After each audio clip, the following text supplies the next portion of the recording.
Prophet by Khalil Gibran, Part 2. Verily, the lust for comfort murders the passion of the soul, and then walks grinning in the funeral.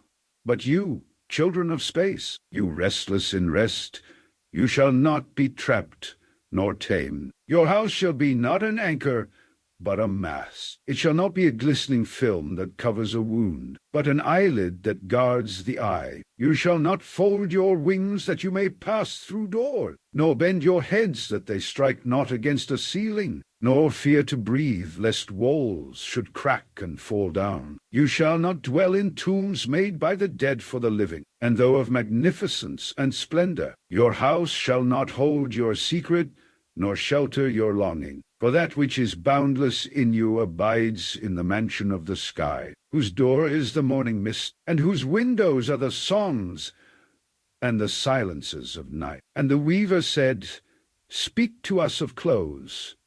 And he answered, Your clothes conceal much of your beauty, yet they hide not the unbeautiful. And though you seek in garments the freedom of privacy, you may find in them a harness and a chain. Would that you could meet the sun and the wind with more of your skin and less of your raiment. For the breath of life is in the sunlight, and the hand of life is in the wind. Some of you say, It is the north wind who has woven the clothes we wear.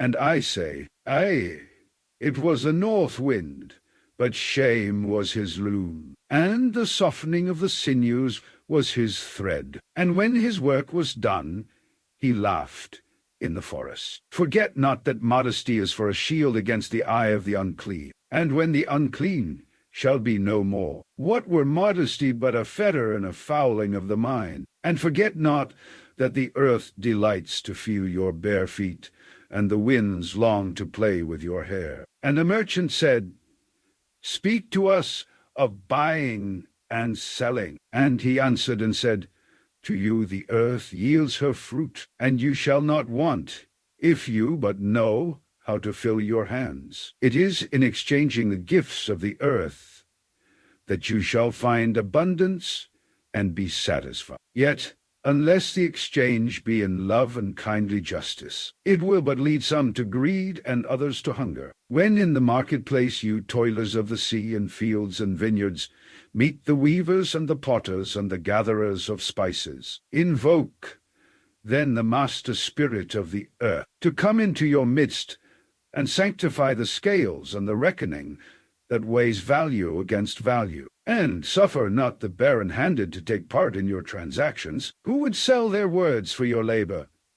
To such men you should say, Come with us to the field, or go with our brothers to the sea and cast your net. For the land and the sea shall be bountiful to you, even as to us. And if there come the singers and the dancers and the flute players, buy of their gifts also, for they too are gatherers of fruit and frankincense. And that which they bring, though fashioned of dreams, is raiment and food for your soul. And before you leave the marketplace, see that no one has gone his way with empty hands. For the spirit of the earth shall not sleep peacefully upon the wind, till the needs of the least of you are satisfied. Then one of the judges of the city stood forth and said, Speak to us of crime and punishment.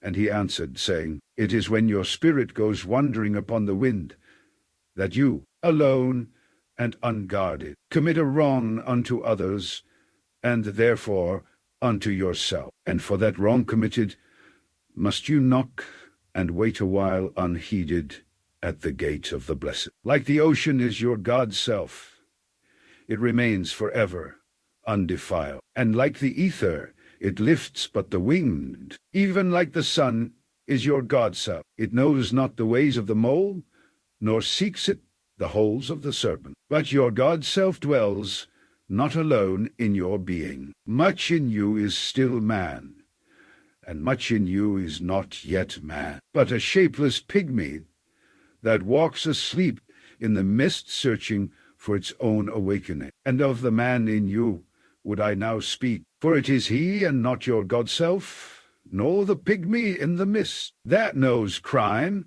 and the punishment of crime. Oftentimes have I heard you speak of one who commits a wrong, as though he were not one of you, but a stranger unto you, and an intruder upon your world. But I say that even as the holy and the righteous cannot rise beyond the highest, which is in each one of you, so the wicked and the weak cannot fall lower than the lowest which is in you also. And as a single leaf turns not yellow, but with the silent knowledge of the whole tree, so the wrongdoer cannot do wrong without the hidden will of you all. Like a procession you walk together towards your God-self. You are the way and the wayfarers. And when one of you falls down, he falls for those behind him, a caution against the stumbling stone. Aye, and he falls for those ahead of him, who, though faster and surer of foot, yet remove not the stumbling stone. And this also, though the word lie heavy upon your hearts. The murdered is not unaccountable for his own murder, and the robbed is not blameless in being robbed. The righteous is not innocent of the deeds of the wicked, and the white-handed is not clean in the doings of the felon.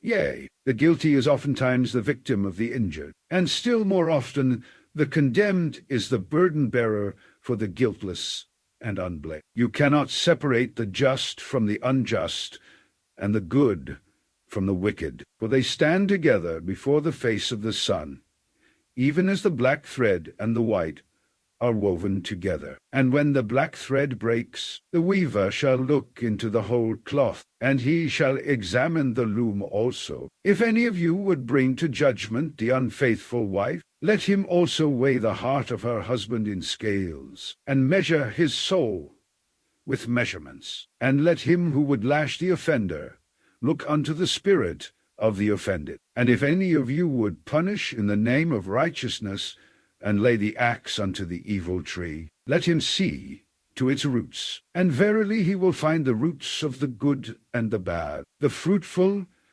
and the fruitless, all entwined together in the silent heart of the earth. And you judges, who would be just, what judgment pronounce you upon him who, though honest in the flesh, yet is a thief in spirit? What penalty lay you upon him who slays in the flesh, yet is himself slain in the spirit? And how prosecute you him who in action is a deceiver and an oppressor, yet who also is aggrieved and outraged? And how shall you punish those whose remorse is already greater than their misdeeds? Is not remorse the justice which is administered by that very law which you would fain serve? Yet you cannot lay remorse upon the innocent, nor lift it from the heart of the guilty. Unbidden shall it call in the night, that men may wake and gaze upon themselves. And you, who would understand justice, how shall you, unless you look upon all deeds in the fullness of light? Only then shall you know that the erect and the fallen are but one man, standing in twilight between the night of his pygmy self and the day of his God-self, and that the cornerstone of the temple is not higher than the lowest stone in its foundation. Then a lawyer said, But what of our laws, master? And he answered, You delight in laying down laws, yet you delight more in breaking them, like children playing by the ocean, who build sand towers with constancy, and then destroy them with laughter. But while you build your sand towers, the ocean brings more sand to the shore. And when you destroy them, the ocean laughs with you. Verily, the ocean laughs always with the innocent. But what of those to whom life is not an ocean, and man-made laws are not sand towers, but to whom life is a rock, and the law a chisel, with which they would carve it in their own likeness? What of the cripple who hates dancers? What of the ox who loves his yoke, and deems the elk and deer of the forest stray and vagrant things? What of the old serpent who cannot shed his skin, and calls all others naked and shameless? And of him who comes early to the wedding feast, and when overfed and tired, goes his way, saying that all feasts are violation, and all feasters lawbreakers. What shall I say of these, save that they too stand in the sunlight, but with their backs to the sun, they see only their shadows, and their shadows are their laws. And what is the sun to them but a caster of shadows? And what is it to acknowledge the laws, but to stoop down and trace their shadows upon the earth? But you, who walk facing the sun, what images drawn on the earth can hold you? You who travel with the wind, what weather vane shall direct your course? What man's law shall bind you if you break your yoke, but upon no man's prison door? What law shall you fear if you dance, but stumble against no man's iron chains? And who is he that shall bring you to judgment if you tear off your garment, yet leave it in no man's power? People of Orphalese, you can muffle the drum, and you can loosen the strings of the lyre, but who shall command the skylark not to sing? And an orator said, "Speak to us of freedom."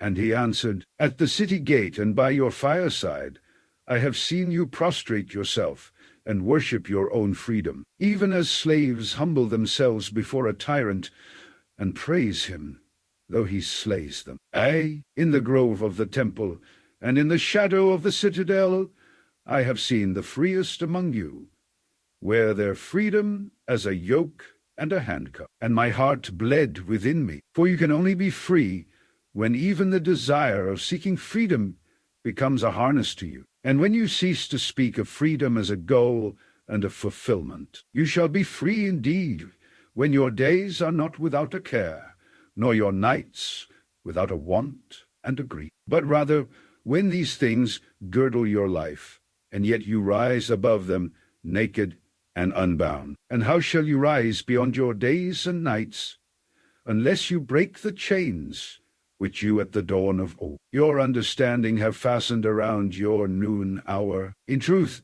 that which you call freedom is the strongest of these chains, though its links glitter in the sun and dazzle your eyes. And what is it but fragments of your own self you would discard that you may become free? If it is an unjust law you would abolish, that law was written with your own hand upon your own forehead. You cannot erase it by burning your law books, nor by washing the foreheads of your judges, though you pour the sea upon them. And if it is a despot you would dethrone, see first that his throne erected within you is destroyed. For how can a tyrant rule the free and the proud, but for a tyranny in their own freedom, and a shame in their own pride? And if it is a care you would cast off, that card has been chosen by you rather than imposed upon you. And if it is fear you would dispel, the seat of that fear is in your heart, and not in the hand of the fear. Verily, all things move within your being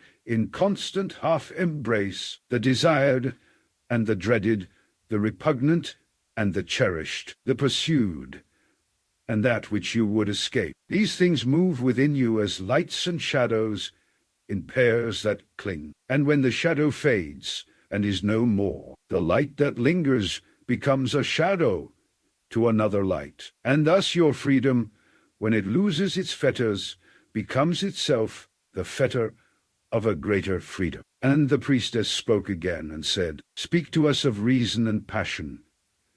And he answered, saying, "Your soul is oftentimes a battlefield, upon which your reason and your judgment wage war against your passion and your appetite. Would that I could be the peacemaker in your soul, that I might turn the discord and the rivalry of your elements into oneness and melody. But how shall I, unless you yourselves be also the peacemakers?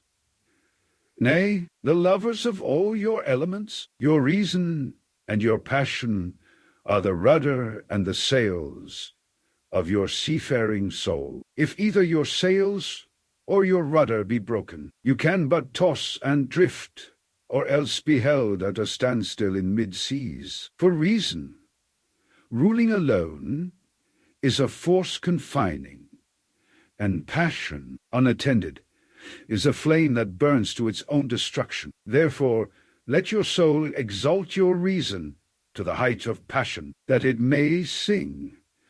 And let it direct your passion with reason, that your passion may live through its own daily resurrection, and like the phoenix rise above its own ashes. I would have you consider your judgment and your appetite, even as you would two loved guests in your house. Surely you would not honor one guest above the other, for he who is more mindful of one loses the love and the faith of both among the hills. When you sit in the cool shade of the white poplars, sharing the peace and serenity of distant fields and meadows, then let your heart say in silence, God rests in reason.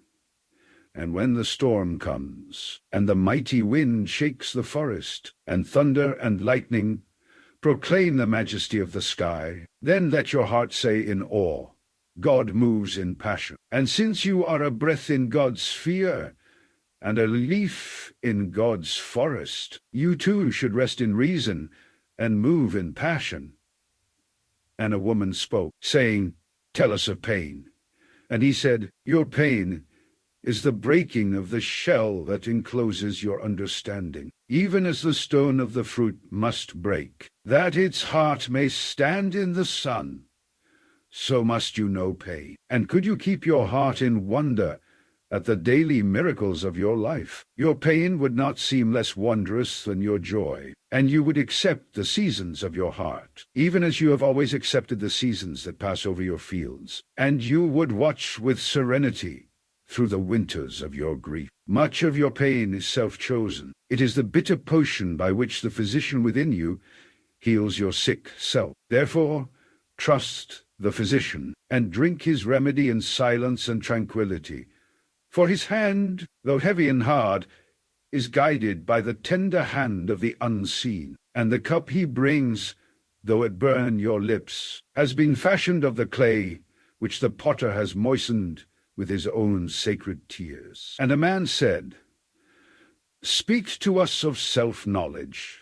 And he answered, saying, Your hearts know in silence the secrets of the days and the nights. But your ears thirst for the sound of your heart's knowledge. You would know in words that which you have always known in thought. You would touch with your fingers the naked body of your dreams. And it is well you should. The hidden wellspring of your soul must needs rise and run, murmuring to the sea. And the treasure of your infinite depths would be revealed to your eyes. But let there be no scales to weigh your unknown treasure, and seek not the depths of your knowledge with staff or sounding line, for self is a sea boundless and measureless.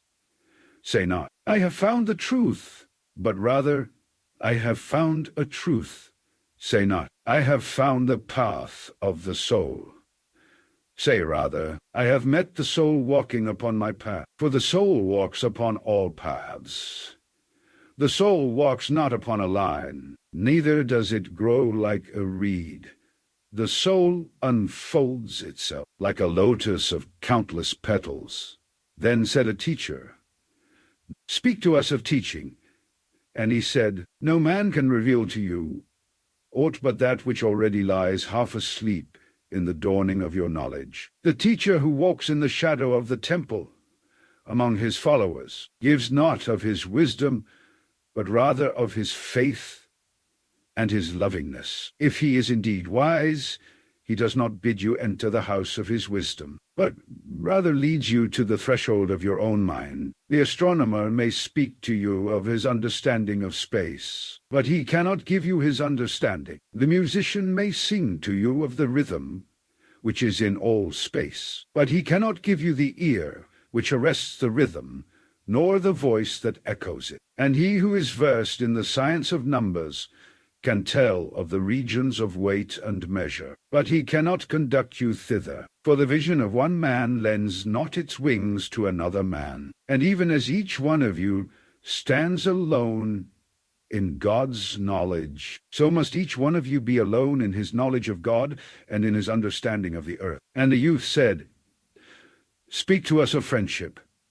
And he answered, saying, Your friend is your needs answered. He is your field, which you sow with love and reap with thanksgiving. And he is your board and your fireside. For you come to him with your hunger, and you seek him for peace. When your friend speaks his mind, you fear not the nay in your own mind, nor do you withhold the a. And when he is silent, your heart ceases not to listen to his heart. For without words, in friendship, all thoughts, all desires, all expectations are born and shared with joy that is unacclaimed. When you part from your friend, you grieve not, for that which you love most in him may be clearer in his absence, as the mountain to the climber is clearer from the plain. And let there be no purpose in friendship save the deepening of the spirit. For love that seeks aught but the disclosure of its own mystery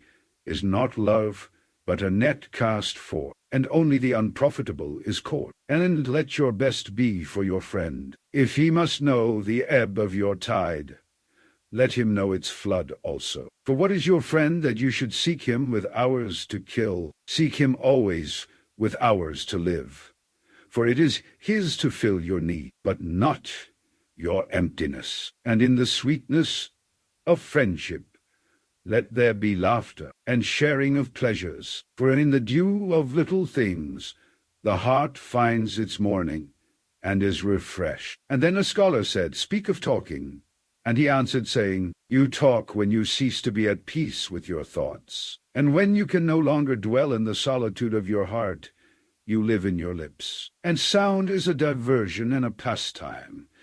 And in much of your talking, thinking is half murdered, for thought is a bird of space, that in a cage of words may indeed unfold its wings, but cannot fly. There are those among you who seek the talkative through fear of being alone. The silence of aloneness reveals to their eyes their naked selves, and they would escape. And there are those who talk, and without knowledge or forethought, reveal a truth which they themselves do not understand. And there are those who have the truth within them, but they tell it not in words. In the bosom of such as these, the spirit dwells in rhythmic silence. When you meet your friend on the roadside or in the marketplace, let the spirit in you move your lips and direct your tongue. Let the voice within your voice speak to the ear of his ear, for his soul will keep the truth of your heart, as the taste of the wine is remembered when the color is forgotten,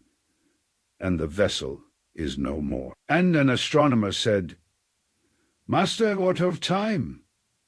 And he answered, you would measure time, the measureless and the immeasurable. You would adjust your conduct and even direct the course of your spirit according to hours and seasons. Of time you would make a stream, upon whose bank you would sit and watch its flowing. Yet the timeless in you is aware of life's timelessness, and knows that yesterday is but today's memory and tomorrow is today's dream, and that which sings and contemplates in you is still dwelling within the bounds of that first moment which scattered the stars into space. Who among you does not feel that his power to love is boundless, and yet who does not feel that very love, though boundless, encompassed within the center of his being, and moving not from love, thought to love thought, nor from love deeds to other love deeds? And is not time, even as love is, undivided and paceless? But if in your thought you must measure time into seasons, let each season encircle all the other seasons, and let today embrace the past with remembrance, and the future with longing. And one of the elders of the city said, speak to us of good and evil,